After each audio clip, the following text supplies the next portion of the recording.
ధన్యవాదాలు అధ్యక్ష. అధ్యక్ష, ఈ రాష్ట్రంలో బాల్య వివాహాలను నిర్మూలించాలనేటటువంటి ఒక సదుద్దేశంతో తెలంగాణ రాష్ట్రం ఏర్పడ్డ తర్వాత కళ్యాణ లక్ష్మి అనేటటువంటి పథకాన్ని ఏర్పాటు చేసుకోవడం జరిగింది అధ్యక్ష.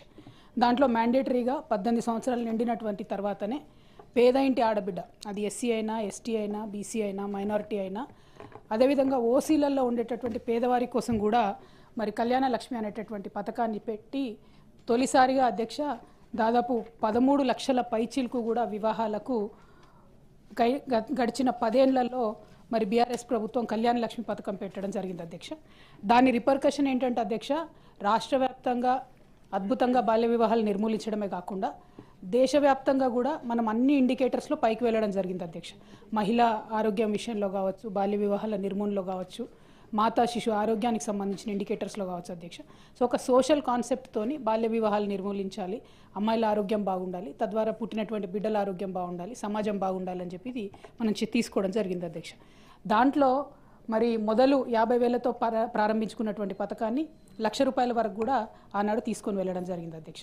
సో ఇప్పుడు ఎన్నికల సందర్భంలో ఇప్పుడున్నటువంటి ప్రభుత్వ పెద్దలందరూ కూడా కలిసి ₹1,00,000 సరిపోదు, దాంతోపాటు ఒక తులం బంగారం కూడా కలిపి మీకు ఇస్తాం కళ్యాణ లక్ష్మి పథకం కింద అని చెప్పారు అధ్యక్ష.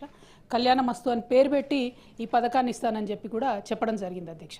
కానీ 15 నెలలు గడుస్తున్నా కూడా మరి కనీసం కళ్యాణ లక్ష్మి ఎంతమందికి ఇస్తున్నారు, పాత పద్ధతిలోనే ఇస్తున్నారా, ఇస్తుంటే క్రైటీరియా మార్చారా లేదా, ఇంకొకటి ఈ తులం బంగారం మరి 15 నెలల్లో అయినటువంటి పెళ్లిళ్లకు మీరు తర్వాతైనా రీఎంబర్స్ చేస్తారా, ఏం చేస్తారు అనేటటువంటి అంశాన్ని మేము అడగడం జరిగింది అధ్యక్ష.